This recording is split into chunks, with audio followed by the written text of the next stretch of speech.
A number of you did say you wanted to know what I'm thinking about, and I'm going to start there today because I'm thinking a lot about the larger picture of American politics right now and the larger picture of American history. And one of the things that really jumps out to me up for all of American politics is I think a lot of how we got to where we are is through something that I've been calling dominance politics or cowboy individualism.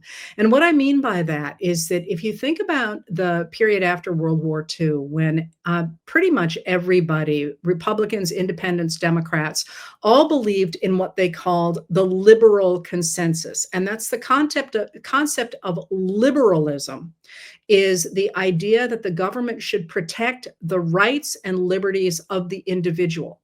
And in the United States, in the 19th century, until the 19th century, that meant that the government should stay small so that it didn't tax people a lot, for example, or order them around. But that switches at the turn into the 20th century when people like Theodore Roosevelt recognize that the government needs to be big enough to make sure that individuals still can, achieve everything that they want to achieve, despite the extraordinary power of massive industries that are, paying pennies for an hour of work and mangling people's arms and hurting people and polluting the environment. So after World War II, members of all the parties believed in that idea of a liberal consensus. And the consensus was that the government had a role to play in regulating business. So in fact, it protected individuals and, that there were laws protecting people's safety on shop floors and that they couldn't just pour their crap into the city streets and that they couldn't pollute and they couldn't pollute the air and the water and so on. So that people believed that the government should regulate business. They should provide a basic social safety net so that if you were disabled or elderly or your parents had died, that the government would make sure that you actually could get an education and have a place to live and to eat. They believed in promoting infrastructure because they recognized that there were a lot of infrastructure programs that were not the kind of things that would pay off for companies to do. So it was worth the government putting down roads, for example, and putting in telephone lines and telegraph lines and making sure that people had access, everybody in America had access to the same kinds of infrastructure, because that's not just amenities. As you know, without, for example, nowadays access to a telephone, it's really difficult to conduct business the same way everybody else does. I actually live in a place where I don't have cell service, and in order for me to make a phone call, I have to get to a cell tower. And it works for me because that's the life I have chosen to live, but it it makes my life a lot harder. If you can just pick up a phone and make a phone call, I can't do that. And in the, after World War II, they recognized that people needed indoor plumbing and they needed access to electricity and things like that. So the government people believe that the government should promote infrastructure, and they also believe that the government should promote civil rights. And by that, they meant that people should be treated equally before the law, regardless of their race, their ethnicity, their gender, or their religion, or their ability. That's what people believed with this liberal consensus. And it was very, very widely shared. And I would argue it still is widely shared. But in order to push back against that, the radical right began to argue for the concept that all the government should do is to,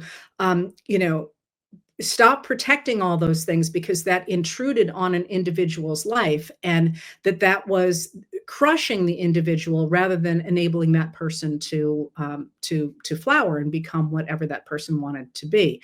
And the symbol that they used was the American cowboy.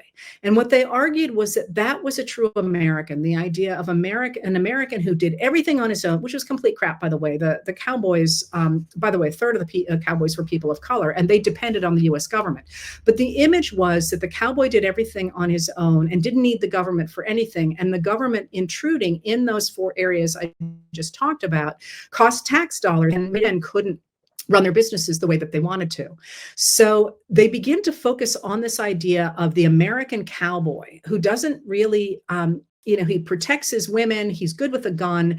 He asserts his power by through hard work and through violence over people of color and over women. And he doesn't need anything from the government. And that's what that argument was in the 1950s. And people like Barry Goldwater and all the Westerns on TV really lionized the idea of, that individualist guy out there. But I think over the last 40 years or more, it's actually more like 60 years now, right? That image has become one that simply says that by virtue of being a white guy who is willing to assert violence or assert masculinity, you are the people who should be directing society. And at the same time that that's happened, women, Black Americans, people of color, racial and gender and religious minorities have continued to focus on getting educations and on the skills that one needs to live in the 21st century. So where we seem to be right now is in a moment where people like President Donald Trump believe that they simply should be able to dictate the way the world is by virtue of who they are.